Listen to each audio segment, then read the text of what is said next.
back to our channel. In today's video we are going to learn the usage of ago and since.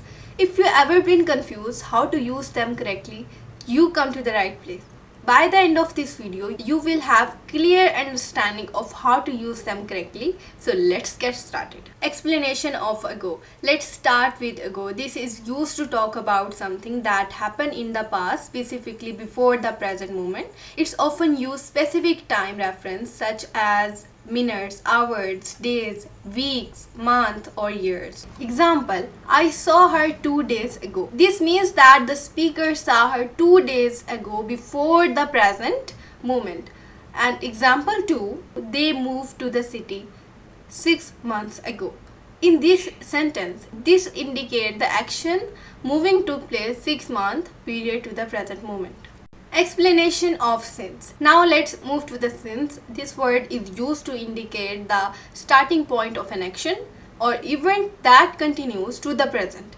It is often used to specific point in the time or past event. For example, he has been studying English since 2015. This means that the person started studying English in 2015 and continue to study at the present moment.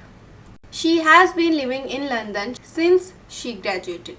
This indicates the person who started living in London after her graduation, that she lives there at the present time. Tips and recap.